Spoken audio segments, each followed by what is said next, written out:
As inflation steadily declines from its multiple decade highs, many central banks around the globe have pivoted towards the easing phase of monetary policy following a historic global tightening. However, with geoeconomic fragmentation deepening and the global climate transition reaching a critical juncture, the economic environment has become significantly more susceptible to shocks, making it more difficult to navigate. This panel explores the major risk facing monetary policy in this volatile landscape and share insights on the evolving monetary policy toolkit. Let's take a listen now. Advanced economies, with a few exceptions, Japan, Australia, have decided that they can ease interest rates. You're encouraging that too, I think, wherever possible. But there clearly are plenty of risks. What worries you most about that process in line with what we're seeing elsewhere in the world today? Hi, Julia. So let me start with the good news, which is that inflation is coming down in many advanced economies towards central bank targets. And we should celebrate that because that was not a foregone conclusion. And it is to the credit of central bankers that they've help to keep inflation expectations at the long run anchored, and that's helped bring inflation down without a big hit to economic activity.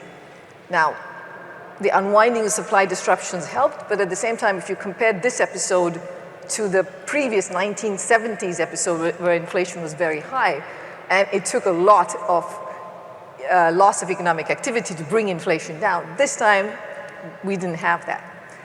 So looking ahead on the path of easing, we do expect to see the US, the euro area, to continue to ease policy. But we see the Fed taking longer to get to so-called neutral rates as compared to the euro area.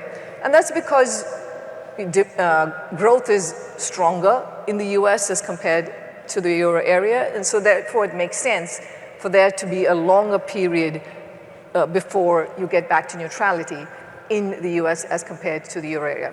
In terms of the risks, I'd say there are two sets of risks that point to why inflation could be higher than we may be projecting, and one where it could go in the other direction, or why rates may have to move in different ways. So one is what happens with fiscal policy.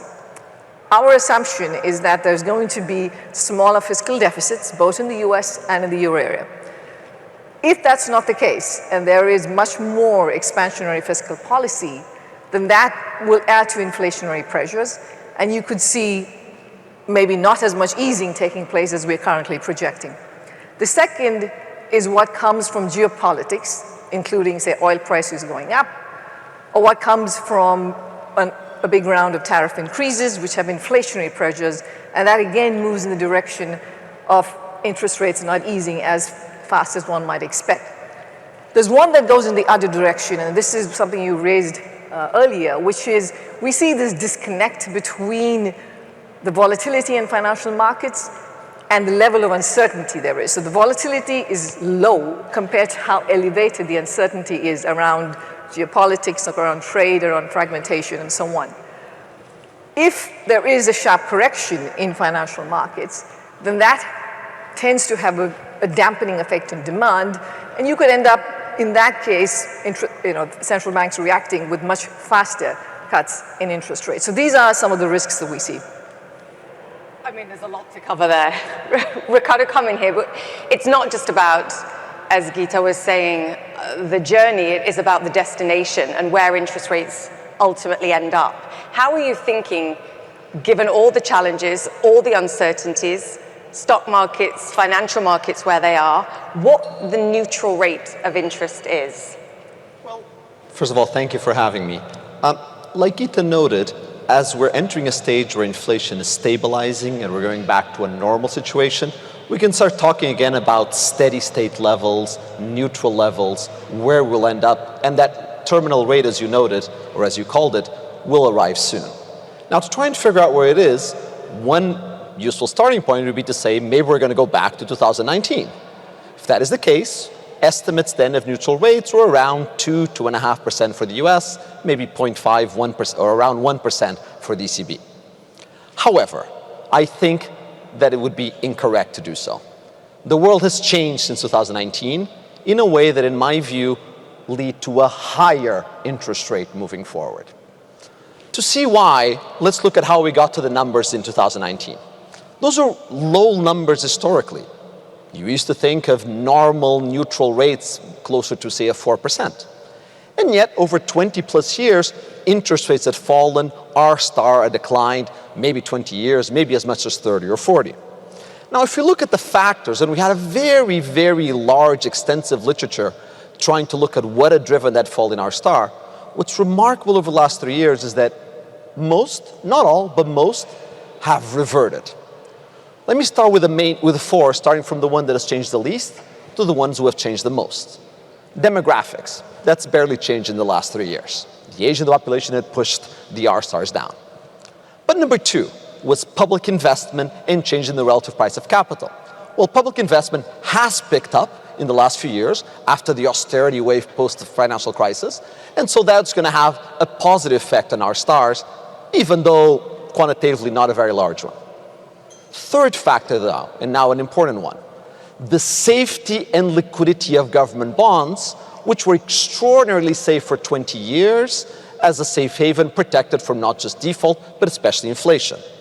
Boy, after the last 30 years, if you're a bondholder and you still look at a government bond and think a nominal government bond is a very safe thing, after you've lost plus than 20% of your investment, you really have to wake up and smell the coffee.